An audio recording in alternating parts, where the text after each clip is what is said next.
How's it going, guys? My name is James with NewBeeDrone, and today I'm going to be showing you how to replace the battery lead on the BeeBrain V2 flight controller. Some of the reasons you might want to replace your battery lead are because the leads on the inside of the connector kind of wear out over time if you plug in enough batteries to it. They can also oxidize over time, meaning the current flow is not as good as it was when it was brand new. So for an example, when you plug in a perfectly good working battery and it shows 4.2 volts to start, maybe after 10 seconds of flying it drops down to 3.5 or 3.3 volts, whatever it may be. That is a result of having one of these worn out connectors, so doing this fixes it most of the time. So for this video we're going to need a few tools.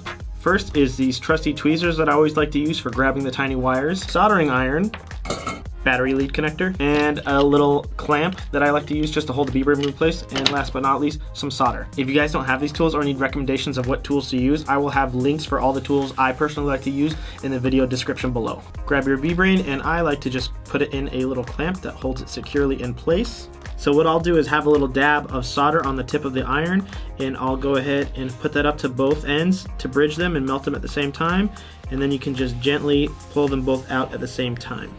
So what I'm going to do is take my soldering iron and heat up the top side of the solder on the flight controller while using my tweezers to push in the wire from the bottom side into the hole.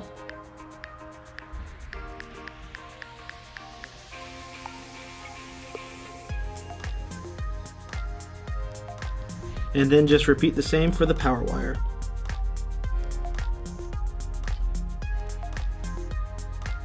When you're done, take it out and make sure that the power and ground connections aren't bridged together. If you're really unsure, you can use a multimeter to see you have continuity between them. So that's it, guys. It's pretty simple to change the old battery lead off to a new one on this one. After you're done, you can just throw the other one away. I don't care. If you guys have any questions, please leave them in the video comments below. And if you guys haven't already, please subscribe to this channel so you can always stay up to date with all the new and cool stuff coming out from NewBeeDrone. Thanks for watching, guys. I'll see you on the next video.